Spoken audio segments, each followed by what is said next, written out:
যে হার্ড কপিটা সেটা বা তোমাদের সফট কপিটা তোমাদের সামনে আছে?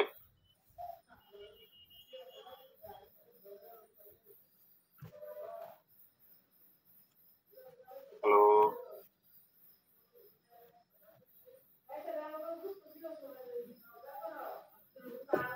তুমি কি আমার শুনতে পাচ্ছ?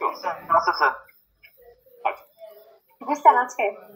আচ্ছা, আমরা দুটো কথা বলি। প্রথম কথা হলো যে তোমাদের কোশ্চেন টোটাল হচ্ছে যে আহ, থাকবে 7টা।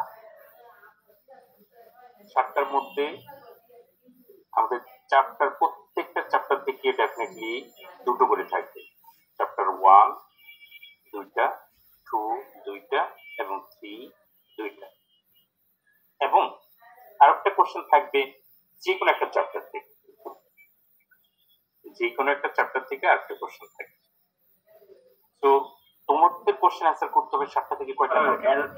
অ্যালকিন আর পলিমারাইজেশন এই তিনটে থেকে স্যার। হ্যাঁ হ্যাঁ, এই তিনটে থেকে। তো তোমাদের অ্যান্সার করতে হবে কয়টা?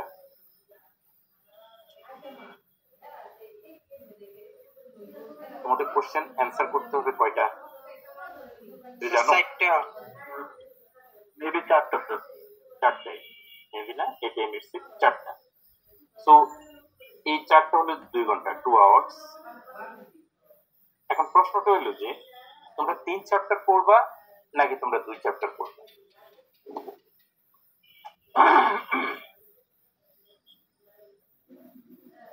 2 চ্যাপ্টার পড়ি।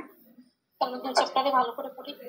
আচ্ছা হ্যাঁ, এই শর্ত হলো এটাই যে 2 চ্যাপ্টার পলিমারাইজেশন ওই চ্যাপ্টারটা একটু সহজ লাগে। সহজ লাগতেছে? তুলনামূলক সহজ। আচ্ছা, কোশ্চেন পাইলে হয়তো তখন আবার উল্টা কথাবার্তা বলবা, এটা ইয়েতে।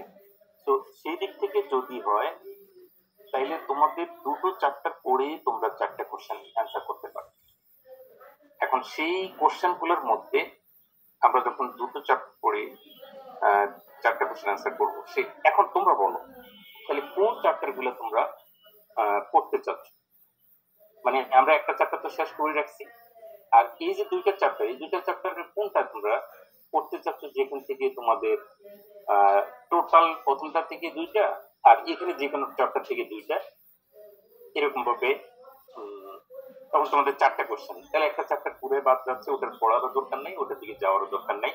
কিন্তু বাকি যে কোশ্চেনগুলো আমরা সলভ করে দিচ্ছি, এই কোশ্চেনগুলো থেকে 4টা কোশ্চেন পেতে হবে এবং সেখান থেকে প্রথম থেকে শেষ পর্যন্ত পুরোটাই, কোনো কিছু বাদ দেওয়া না। যখন তুমি চ্যাপ্টারে 2টা চুজ করবা, যতগুলো কোশ্চেন আছে সবগুলো চ্যাপ্টার থেকে, সবগুলো কোশ্চেনে ওই 2 চ্যাপ্টার থেকে পড়তে হবে। এখন তোমরা ডিসিশন নাও যে অ্যালকিন আর বাকিটা যেটা আছে যে পলিমারাইজেশন, কোনটা তোমরা পড়বা বলো।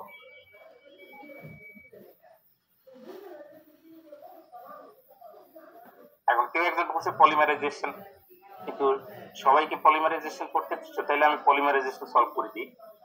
আর যদি বলো যে না অ্যালকিন, তাইলে অ্যালকিন সলভ করে দিই, কারণ দুটো ভালো করে পড়ো। আমি 1 থেকে 4 পর্যন্ত করছি স্যার, এটা আমার কাছে 1 থেকে 4 পর্যন্ত ভিতর সহজ লাগে। তোমার যে পলিমারাইজেশন কথা বলছো, জি স্যার। আচ্ছা, আমার সমস্যা নেই, এখন তোমরা মিলিয়ে করো। তোমরা যদি বলো যে বাকি সবার ডিসিশন অনুযায়ী স্যার আমার সমস্যা নেই। সেটাই। এখন এটা হলো যে তোমরা যেটা বলবে আমি সেটাই করবো, কিন্তু চ্যাপ্টার চুজ করো আগে। তাইলে হবে কি যে তোমাদের অলমোস্ট হিউজ ইয়ে কমে যাবে। সেদিক থেকে তোমরা তখন গিয়ে তোমরা ইজিলি একটা চ্যাপ্টার পুরো বাদ দিয়ে মানে ফ্রিলি তোমরা একটা ইয়ে করতে পারবে। তাইলে আমাকে বললে আমি সে অনুযায়ী আমি এটা করতে চাচ্ছি।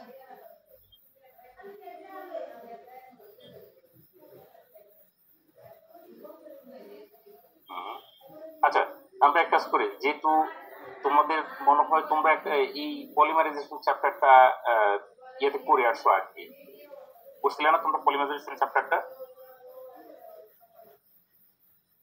তোমাদের কি পলিমারাইজেশন চ্যাপ্টারটা ছিল? টেক্সটাইল 241 এরকম একটা চ্যাপ্টার যেটা পলিমারাইজেশনের উপর, এটা কি পড়ছিলে তোমরা?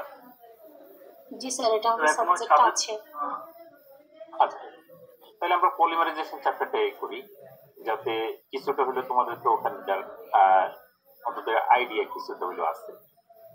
তাহলে হবে যে এটা আমাদের রিপিটও হবে, আর ওখানে অপেক্ষাকৃত ওই কোশ্চেন গুলোর মধ্যে রিলেটিভলি কোশ্চেন গুলার ছোট এবং অ্যান্সার গুলো ছোট।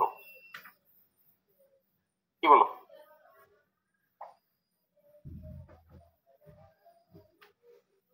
তাহলে কি আমরা পলিমারাইজেশন চ্যাপ্টারটা করবো? জি স্যার। ওকে, হ্যাঁ ভালো আচ্ছা, তাহলে পলিমারাইজেশন চ্যাপ্টারের কোশ্চেনটাই তোমরা সামনে নিয়ে আসো। আমরা চ্যাপ্টারটা শুরু করতেছি, যে এটা একটা পলিমারাইজেশন।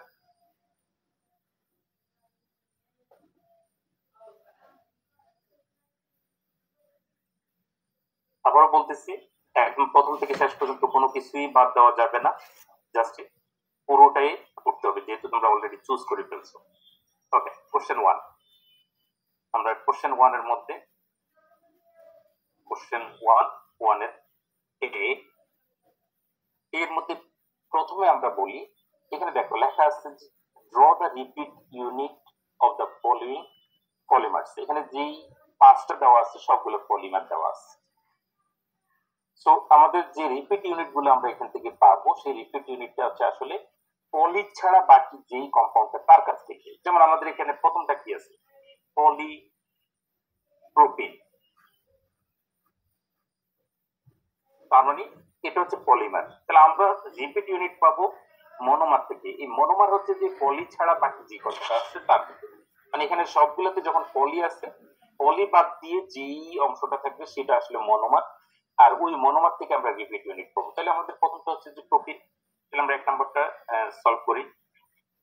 এক নাম্বারটা হচ্ছে যে প্রোপিনের, যেহেতু প্রোপিন হচ্ছে যে তিনটা কার্বন, 1 2 3, 3 কার্বন। আর প্রোপিন যেহেতু এটা অ্যালকিন, যে কোনো একটা ডাবল বন্ড, তাহলে আমরা এখন এখান থেকে বাকিগুলো হাইড্রোজেন দিয়ে ডেফিনেটলি করতে হবে।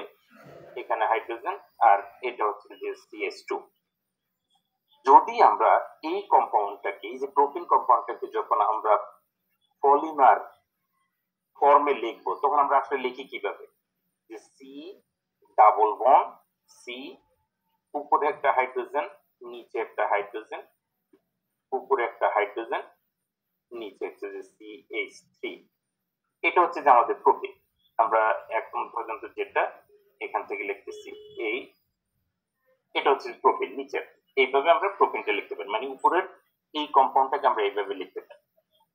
তাহলে যদি আমরা এটা লিখি, লিখলে আমাদের এখন এটা তো মনোমার, মনোমার থেকে যখন রিপিট ইউনিট হয় তখন আমরা যেটা করি সেটা হচ্ছে যে এই যে দেখো এখানে যে কারণ কারণ ডাবল বন্ড আছে, রিপিট ইউনিট লিখতে গেলে এই ডাবল বন্ডটাকে সিঙ্গেল বন্ড করে দিতে হয়। আর তার যে দুটো হাত, দুই সিঙ্গেল বন্ডটা দুই দিকে দুটো হাত প্রসারিত হয়ে যায়, দুই পাশে দুটো হাত ওপেন হয়ে যায়। তার মানে ডাবল বন্ডটা ভেঙে, মনোমারের ডাবল বন্ডটা ভেঙে দুই পাশে দুটো কার্বনের সাথে দুটো হাত এটা ওপেন হয়ে যায়। সেই কারণে তখন আমরা এই যে এখন যেটা রিপ্রেজেন্ট করলাম, এটাকে আমরা রিপিট ইউনিট বলে থাকি। তার মানে রিপিট ইউনিটটা হচ্ছে যে গ্র্যাজুয়ালি, এখানে আমরা যেটা বলছি রিপিট ইউনিটটা হচ্ছে যে যেটা রিপিট করবে, ক্রমান্বয়ে যেটা রিপিট করবে। এখানে হচ্ছে যে আমাদের এই কম্পাউন্ডটা হচ্ছে যে রিপিট ইউনিটটা যেটা, এটা হচ্ছে যে আমাদের সো আমাদের এটা হচ্ছে যে মনোমার, এটা হচ্ছে রিপিট ইউনিট। আমরা মনোমারটা লেখার দরকার নেই, আমাদের শুধুমাত্র এখানে চাইছে draw the repeat unit of the following polymers. তাহলে আমরা প্রথম কম্পাউন্ডটাকে এই রিপিট ইউনিট হচ্ছে যে এটা। আচ্ছা, এবার আমি যেটা করব, আমি টোটাল ইয়েটাকে মুছে দিচ্ছি। আমরা একটা আগে লিখি যে কার্বন কার্বন ডাবল বন্ড, উপরে আমাদের হাইড্রোজেন, এটা থেকে আমরা সবগুলো পাবো কিনা, এই কারণে আমি এটা দিয়ে দেখাচ্ছি। এই এটা হচ্ছে যে আমাদের, তার মানে এটা হচ্ছে যে আসলে ইথিন। তাহলে প্রোপিন কখন হবে আমরা একটু আগে বলছিলাম, যদি আমরা এখানে লিখি যে এক নাম্বারটা কি ছিল, প্রোপিন, PROPEN, প্রোপিন। তার মানে এখানে যেটা এই যে যে কোনো একটা হাইড্রোজেন সরে এখানে একটা মিথাইল গ্রুপ যদি হয় তাহলে এটা হচ্ছে প্রোপিন। তার মানে আমরা যদি এটা রিপিট ইউনিট লিখি তাহলে কি লিখবো বলছিলাম যে এখান থেকে ডাবল বন্ডে সিঙ্গেল বন্ড হয়ে যাবে, আর ডাবল বন্ডের দুটো ওই হাতটা দুইটা কার্বনে ওপেন হয়ে যাবে। এই হচ্ছে যে প্রথমটা রিপিট ইউনিট, এটা এখানে শেষ। তারপরে যেটা হচ্ছে যে এই প্রোপিন থেকে প্রোপিনের রিপিট ইউনিট 2 নাম্বার যেটা, এবার আমরা 2 নাম্বারটা লিখি। 2 নাম্বারটা যেটা এখানে দেওয়া আছে, স্যার আমি আপনাকে একটা ছবি দিচ্ছি, ওটা একটু দেখবেন স্যার। কোনটা কিসে দিছো? হচ্ছে এখানে চ্যাটে স্যার। আচ্ছা, এটার মধ্যে কি কি ব্যাপারে কি দিছো আমাকে বলো। এখানে আমি এভাবে সলভ করছিলাম, এভাবে করলে কি হবে কিনা স্যার এটা জানার জন্য। হ্যাঁ,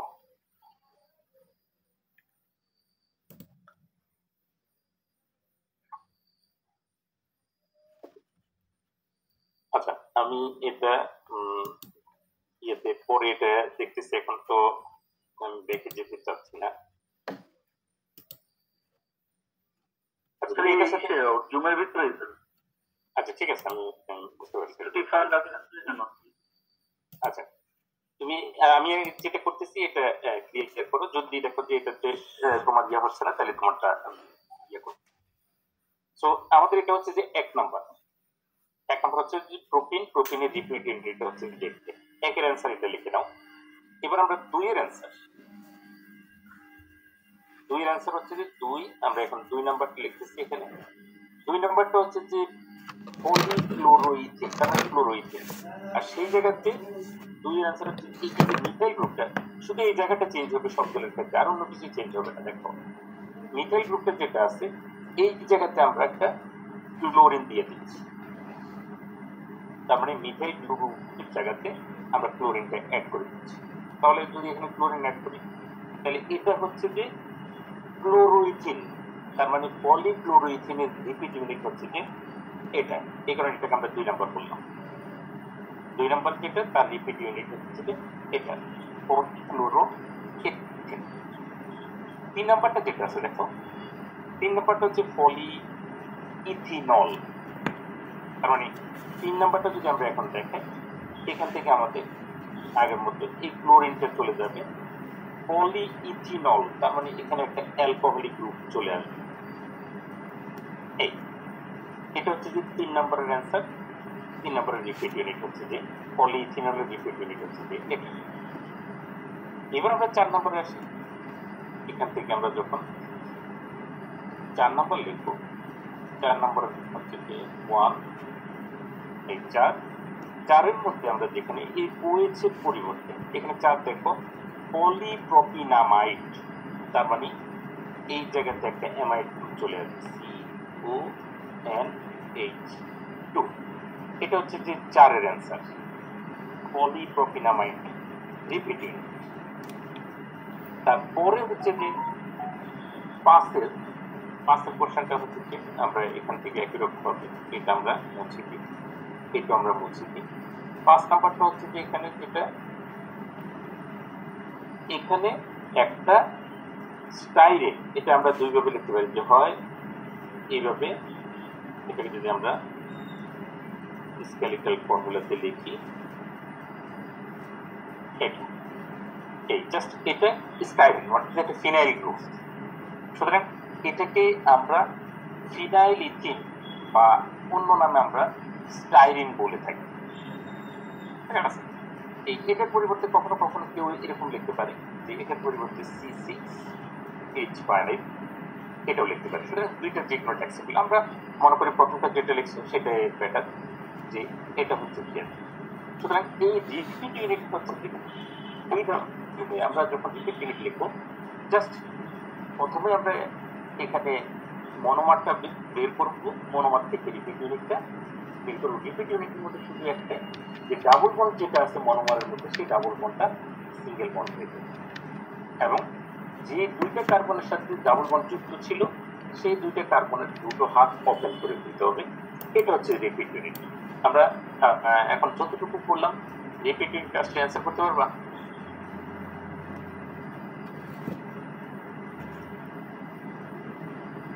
পারবো। সো এখন আর কোনো চুজ নেই, এখানে কোশ্চেন আসবে, ধরে নিতে হবে তোমাকে কোশ্চেন পাবে এগুলো থেকে। ওকে, এবার আমরা বিটার মধ্যে আসতেছি। একের বি এর মধ্যে আমাদের এখানে বলছে যে দেখো এলডিপিই, এইচডিপিই, এগুলোকে আমরা বলছিলাম যে আসলে লো ডেন্সিটি পলিথিন আর হাই ডেন্সিটি পলিথিন, এগুলোকে আমরা এক্সপানশন যদি করি, এই অ্যাপ্লিকেশনগুলোর এক্সপানশন যদি হয়, এটা আমাদের এখানে কোশ্চেন যেটা বলছে what class belongs to this polymer, তার মানে এই দুটো পলিমার কোন ক্লাসে পড়ে, কোন ক্লাসের অন্তর্ভুক্ত এই পলিমার দুটো। জাস্ট আমরা এটাকে অ্যান্সার করব যে ডি এর 1 হচ্ছে যে অ্যান্সারটা হচ্ছে যে এডিশন পলিমার।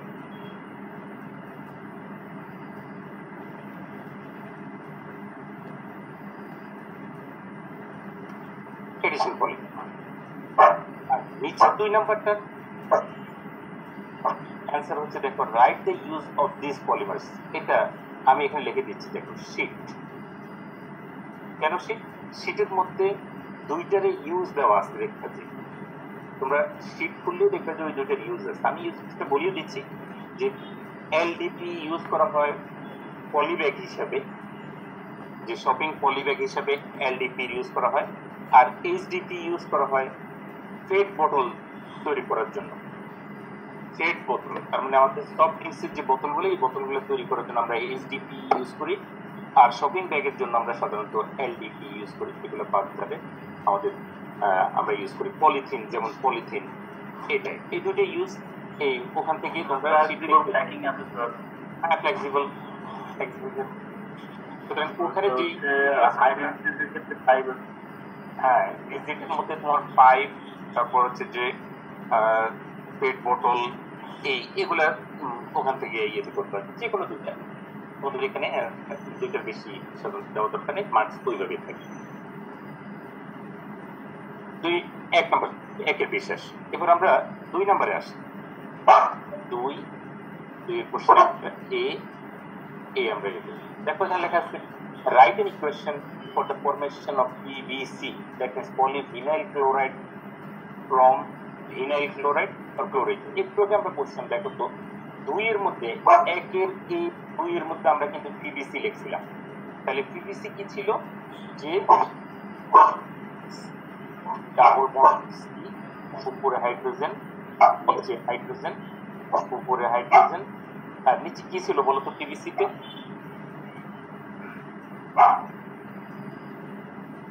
এখানে কি ছিল যখন আমরা পিভিসি ছিল? এই যে ক্লোরাইড ছিল।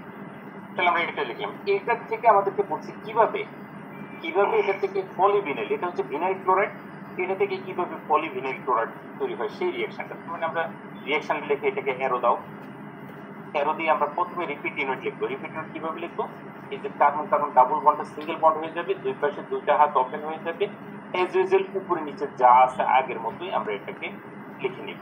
হাইড্রোজেন হাইড্রোজেন ক্লোরিন হাইড্রোজেন, আমরা রিপিট ইউনিট লিখলাম।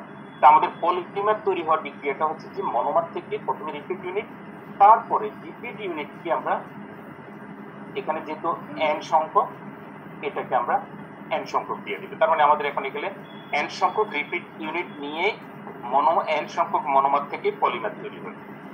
এই রিঅ্যাকশনটাই তোমাদেরকে আসলে দিতে বলছি, এই ইকুয়েশনটা তোমাদেরকে লিখতে হবে আর কিছু নেই। এটা 2 এর এর অ্যান্সার, ঠিক আছে? ওকে, এটা লেখা হয়েছে?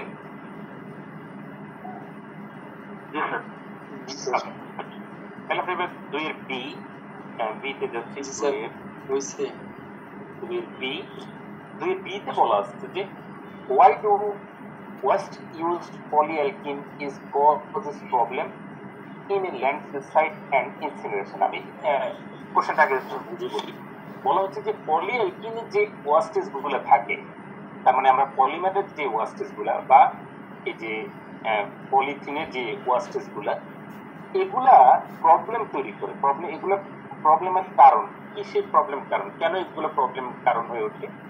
ইন এ ল্যান্ডফিল সাইট, যখন আমরা মাটিতে এগুলোকে ভরাট করে ফেলি, অথবা যখন ইনসিনারেশন, যখন এগুলোকে আমরা পুড়িয়ে ফেলি, সেগুলো কিভাবে প্রবলেম তৈরি করে, প্রবলেম পিছনে কিভাবে এটার কারণ হয়, যখন আমরা পলিঅ্যালকিনের ওয়েস্টেজ গুলোকে মাটিতে পুঁতে রাখি, অথবা যখন আমরা এটাকে ইনসিনারেশন মানে যখন এটাকে আমরা পুড়িয়ে ফেলি। তারপর ক্রিয়া যে ধরনের যে সবগুলো পলিথিনকে যখন আমরা পুড়িয়ে ফেলি তখন কি ধরনের প্রবলেম তৈরি করে? হচ্ছে বাতাসে বাতাস প্রথম কথা হলো যে টক্সিক গ্যাস তৈরি করে, সেই টক্সিক গ্যাসগুলো আমাদের এনভায়রনমেন্টাল বিভিন্ন ধরনের পলিউশন তৈরি করে। তাহলে আমরা একদম সরাসরি ইনসিনারেশনের ক্ষেত্রে কি লিখি? ইনসিনারেশন হচ্ছে যে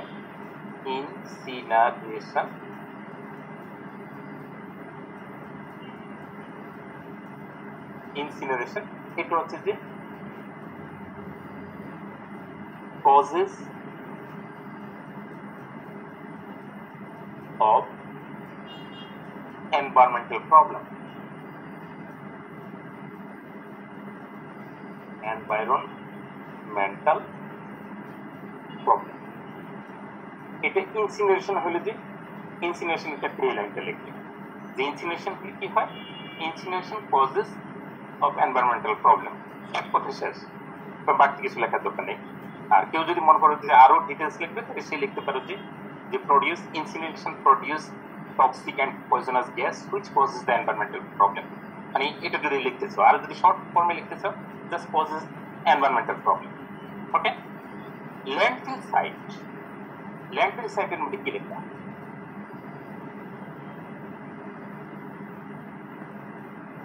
বলো আগে, ল্যান্ডফিল সাইট কিভাবে আমাদের প্রবলেম তৈরি করে বলো তো?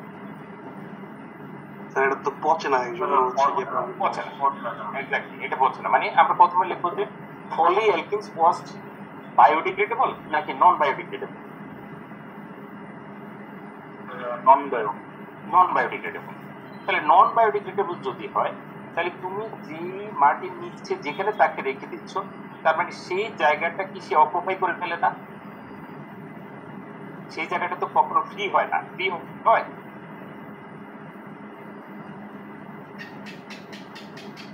মানে যে জায়গাতে আমি তাকে মাটি চাপা দিয়ে রাখতেছি, যদি সে বায়োডিগ্রেডেবল হতো তাহলে পানির সাথে মাটির সাথে সে পচে গিয়ে সেই জায়গাটাতে কিন্তু ফ্রি হয়ে যেত। কিন্তু যেহেতু সেটা পচে না, তার মানে আমরা যখন মাটিতে চাপা দিয়ে রাখি তার মানে ওই জায়গাতে সে এইরকমই থাকে, তার মানে ওই জায়গাটা সে দখল করে ফেলে, তাই না? ওই জায়গাটা তো আমরা আর ইউজ করতে পারি না। এই কারণে আমরা প্রথম কথা হচ্ছে যে পলিঅ্যালকিন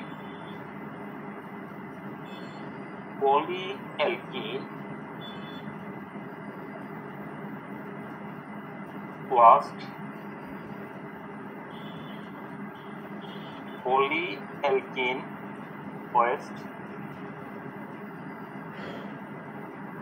wastes দাও wastes are non biodegradable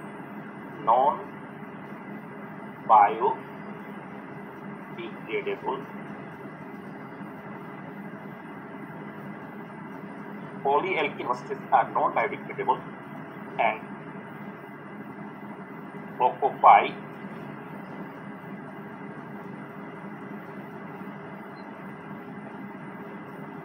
নেটওয়ার্কের সমস্যা তো বলতে পারি না। আচ্ছা, আমরা এটা বলছি যে ল্যান্ডফিল সাইটের মধ্যে যেটা ব্যাখ্যা লেখা সেটা হচ্ছে যে polyalkene wastes are non biodegradable and occupy lots of space.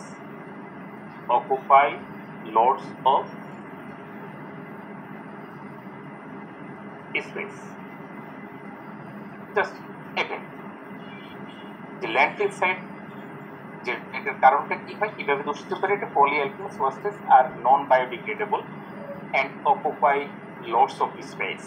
তার মানে ওই স্পেসগুলো সে অকুপাই করে রাখে, যেহেতু সে পৌঁছে না সেই কারণে সে এটাকে আমাদের একটা প্রবলেম, এই কারণে সে প্রবলেম তৈরি করে। এটা গেল এই দুটো জিনিস। 3C এর কোশ্চেনটা যেটা সেটা আমি এখান থেকে তোমরা লিখে নাও। দেখো সিতে কি বলা আছে, কোশ্চেনটা দেখো, why recycling process is better than landfill site and incineration. Better কিনা আগে এটা বলো।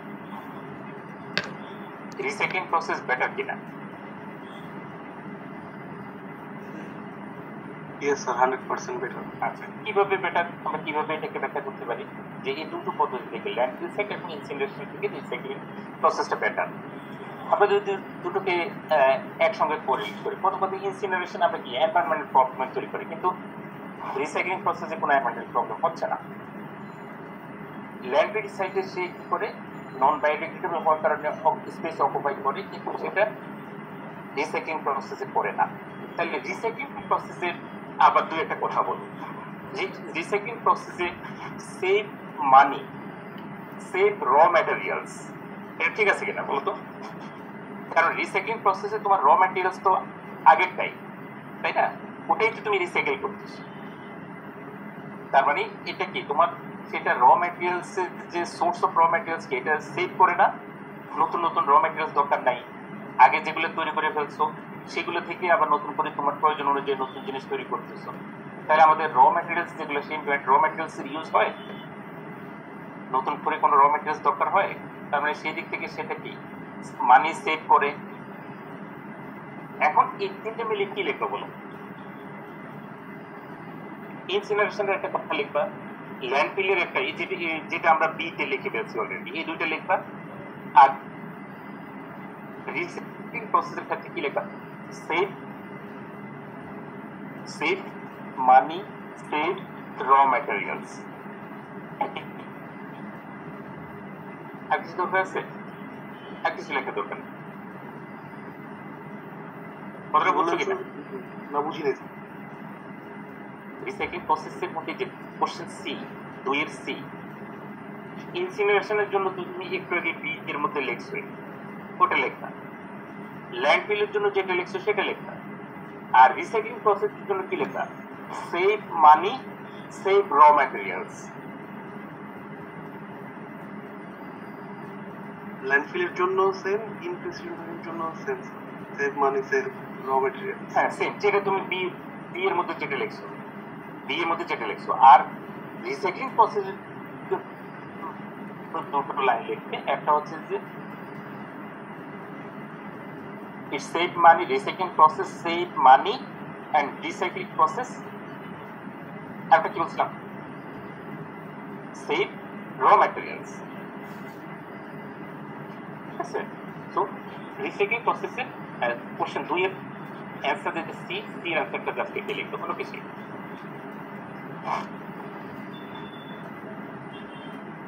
Question number 3. The abbreviation form of polymer is PTFE, which is used in non-stick coating on pans. What does PTFE stand for? তোমাকে বলা হচ্ছে যে এই যে PTFE একটা পলিমার, যেটা দিয়ে আমরা আসলে নন-স্টিক যে পাতিলগুলো, সেই পাতিলগুলোর লেয়ারটাকে, বটম লেয়ারটাকে কোটিং করার জন্য ইউজ করি, ঠিক আছে? নন-স্টিক প্যানগুলোকে কোটিং করার জন্য ইউজ করি এই PTFE। আমাদেরকে বলা হচ্ছে যে প্রথম কোশ্চেনটা 3 এর এ, যে PTFE এটার ফুল ফর্মটা কি বলো তো? পলি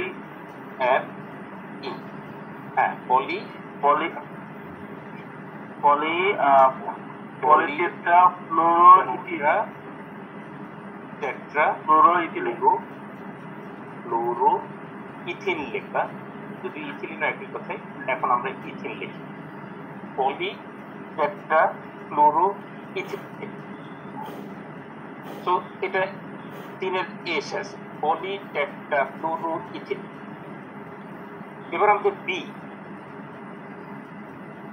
বিতে বলা আছে যে what do we call the type of reaction used to form PTFE? তার মানে এই যে একটু আগে আমরা দেখালাম যে তার মানে টেট্রাফ্লোর, তাহলে এর মনোমারটার নাম কি? পলিমারটা হলো যে পলিটেট্রাফ্লোরোইথিন, তাহলে মনোমারটার নাম কি ছিল? টেট্রাফ্লোরোইথিন, তাই না? তাহলে মনোমারটা যেটা, এই টেট্রাফ্লোরোইথিন থেকে পলিটেট্রাফ্লোরোইথিন হওয়ার জন্য যেই প্রসেসটা, যে কোন টাইপের রিয়াকশন, মানে এখানে কি ধরনের রিয়াকশন হয়, এই টেট্রাফ্লুরোইথিন থেকে পলিটেট্রাফ্লুরোইথিন হওয়ার জন্য। ফ্রি রেডিক্যাল পলিমারাইজেশন, আবার বলো। Free radical polymerization. না না না, এখানে তোমাকে বলতে যে কোশ্চেনটা আছে, আমি এক কাজ করি তাহলে তোমাদের ইয়েটা ক্লিয়ার করি। আমরা ডি কোশ্চেনটাকে আগে অ্যান্সার করি। ডি আমরা এটা লিখে রাখবো গ্যাপ দিয়ে, ডিটাকে আমরা আগে লিখে রাখবো। কি লেখা আছে এখানে? বলা হচ্ছে যে write a chemical equation to show the formation of PTFE from C to F4। C to F4 মানে আমরা এটাকে এইভাবে লিখি, সি, দুইটা সি, এখানে একটা F, এখানে একটা F, এখানে একটা F এবং এখানে একটা F। এখানে কয়টা F আছে টোটাল? চারটা F থাকার কারণে আমরা এটাকে টেট্রা কথাটা বলে থাকি। তাহলে এখানে টেট্রাফ্লুরোইথিন, এই কম্পাউন্ডের নাম হচ্ছে টেট্রাফ্লুরোইথিন।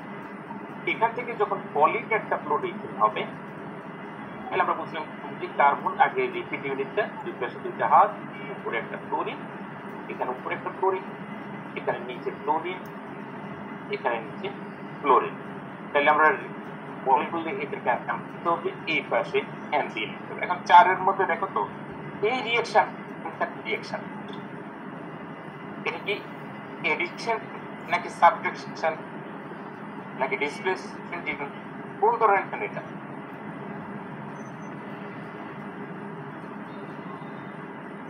বলতো এই যে এন সংখ্যক মনোমার যুক্ত হয়ে একটা চেইন তৈরি হয়ে গেল, তাহলে একটা একটার সাথে কি এখানে অ্যাড হইলো নাকি এখানে কোনো কিছু ডিসপ্লেসমেন্ট হইল?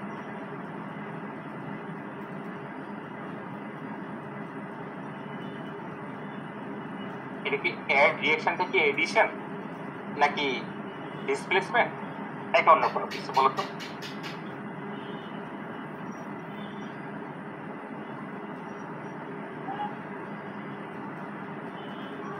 হ্যালো, স্যার এটা এডিশন, রিপ্লেসমেন্ট হয় না তো স্যার? এটা এডিশন, সিম্পলি এডিশন। তার মানে এখন তোমরা বিটা লিখে ফেললো যে what do we call the type of reaction. তাহলে এই রিঅ্যাকশনটাকে আমরা কি মেডিকেল পলিমারাইজেশনটা, মানে পলিমারাইজেশন দুই ধরনের, এডিশন এবং কনডেনসেশন, তাই না? তাহলে আমরা এখানে তো অ্যাড হচ্ছে, তাহলে আমরা বি এর অ্যান্সারটা কি?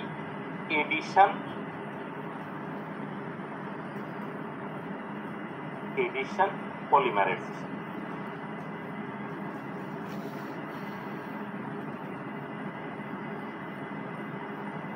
লিখছো, বি এর অ্যান্সার লিখছো? ডি এর অ্যান্সার এডিশন পলিমারাইজেশন। ডি এর হচ্ছে যে নিচে আমরা যেটা লিখে ফেলছি সেটা, তার মানে এ, বি, ডি এবং এই তিনটে অ্যান্সার আমরা অলরেডি করে ফেলছি। মাঝখানে সি রয়ে গেছে আর ই রয়ে গেছে। আচ্ছা, এগুলো তুলছো? এগুলো লেখা শেষ হয়েছে? বলো তো এখন সি এর অ্যান্সার তোমরা নিজেরা পারবে, আমরা কয়েকবার বলে ফেলছি এর ভিতরে। What is the name of monomer to form PTFE? মনোমারের নামটা কি? C2F4। নাম ফর্মুলা নাম কি হবে? হ্যাঁ, প্রথমে যেটা লিখছে এখানে শুধু পলিটা বাদ দিলে তো বাকিটা মনোমার, তাই না? তাহলে সি এর অ্যান্সার, আমি এই ডিটা মুছে দিচ্ছি।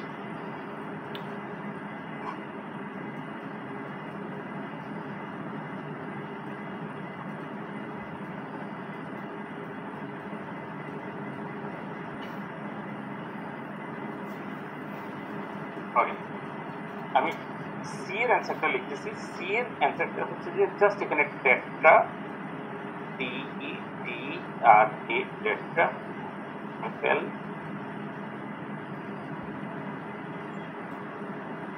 Fluoro ethene, tetrafluoroethene. এখন ই এর অ্যান্সার কি হবে বলো তো?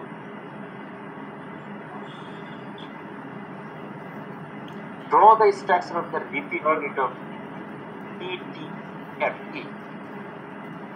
আর ওটা কি বলুন? CF2N। টেট্রাফ্লুরো, দুইটা দুটো বন্ড হবে স্যার, আর CF2। ঠিক আছে।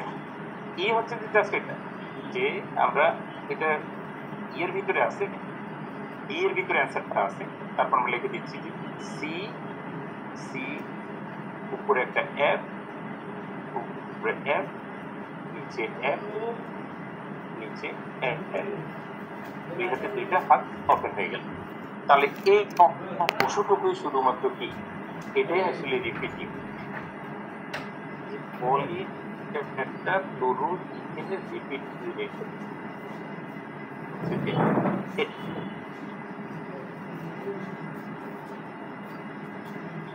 তাহলে আমি তো অন্যভাবে করছিলাম স্যার। এ থেকে ই পর্যন্ত, হ্যাঁ কিভাবে করছে বলো? আমি লিখছি স্যার, দুই পাশে দুইটা বন্ড দিচ্ছি স্যার, আর CF2 বন্ড দিয়ে এন দিচ্ছি স্যার, এটা এন সম্পর্কের জন্য। না না না, এন তো হলো যে পলিমারের, আচ্ছা আমি বলে দিচ্ছি, এটা থেকে যদি এই ব্র্যাকেট দিয়ে দাও, এন দাও, তাহলে এটা কিন্তু পলিমার, এটা কিন্তু স্যার, এই PT মনোমার এটা হচ্ছে PTFE পলিমারটা। মনোমারটা হচ্ছে যে C double bond, C F F F F, এটা হচ্ছে যে মনোমার। এখানে মনোমারটা হচ্ছে যে এটা প্রথমটা, আর পলিমার হচ্ছে যে যখন আমরা এই ব্র্যাকেট দিয়ে এন দিই, আর রিপিট ইউনিট হচ্ছে যে যখন এন আর ব্র্যাকেট দেওয়া লাগে না। তার মানে রিপিট ইউনিট হচ্ছে যে এটা হচ্ছে যে পলিমার, রিপিট ইউনিট হচ্ছে যে দেখো এই এনও থাকবে না, এই এটাও থাকবে না। ক্লিয়ার কিনা এখন বলো? ক্লিয়ার। ওকে, সো আমরা এক তিনের এক থেকে এ থেকে আমরা ই পর্যন্ত এটা আমরা কমপ্লিট করবো, এটা মনে রাখবো। এবার আমরা চার চলে যাচ্ছি। চারের কোশ্চেনটার মধ্যে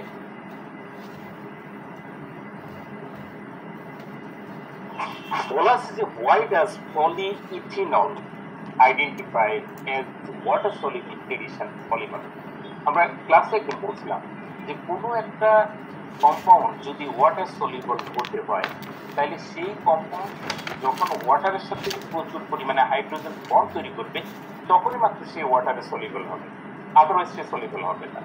এখন আমাদেরকে যদি বলে যে পলিইথিনল এই পলিমারটা ওয়াটার সলিবল কেন, তাহলে আমাদের স্বাভাবিকভাবে আসে যে ডেফিনেটলি এ ওয়াটারের সাথে হাইড্রোজেন বন্ড তৈরি করতে পারে, আর যে কারণে হাইড্রোজেন বন্ড তৈরি করতে পারলে ওয়াটারের সাথে সেই কম্পাউন্ডটা সলিবল হবে। তাহলে প্রথম কোশ্চেনের প্রথম অ্যান্সার, প্রথম অংশের অ্যান্সার হচ্ছে যে পলিইথিনল, পলিইথিনল ফর্ম, আচ্ছা এখানে মলিকুলটা লেখো, পলিইথিনল molecule, molecule form lots of hydrogen bond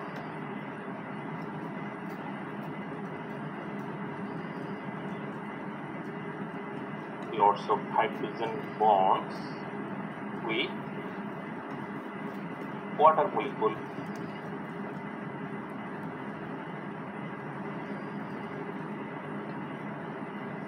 lots of এর পর কি লিখছেন sir? Lots of hydrogen bonds. Polyethanol molecule form lots of hydrogen bonds with water molecule. ঠিক আছে, এটা হলো যে প্রথম অংশটা, যেটা আমরা এখানে তিনটা অংশ আছে, তিনটা অংশের আলাদা আলাদা অ্যান্সার। প্রথম অংশ, why does polyethanol identify as water soluble addition polymer? তাহলে এটার অ্যান্সার হচ্ছে যে polyethanol molecule form lots of hydrogen bonds with water molecule, এটা অংশ শেষ। সেকেন্ড অংশ হচ্ছে which bond makes it water soluble? বলো তো, এখানে অ্যান্সার এটার মধ্যে আছে, বলো সেকেন্ড পার্টের অ্যান্সার কি হবে? which bond makes it water soluble? Hydrogen bond. Hydrogen bond. Just it is second answer হচ্ছে যে হাইড্রো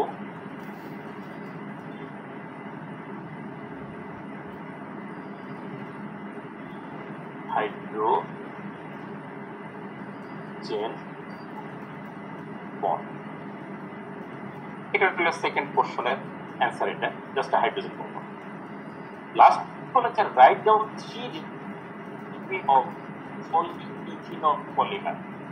তাহলে পলিইথিনল পলিমারের তিনটে, আমরা আগে পলিইথিনলটাকে কিভাবে লিখছি, আমরা ইথিনলটা, যে ইথিনলের ফর্মুলাটা কি ছিল, C double hydrogen hydrogen hydrogen OH, এই পলিইথিনল।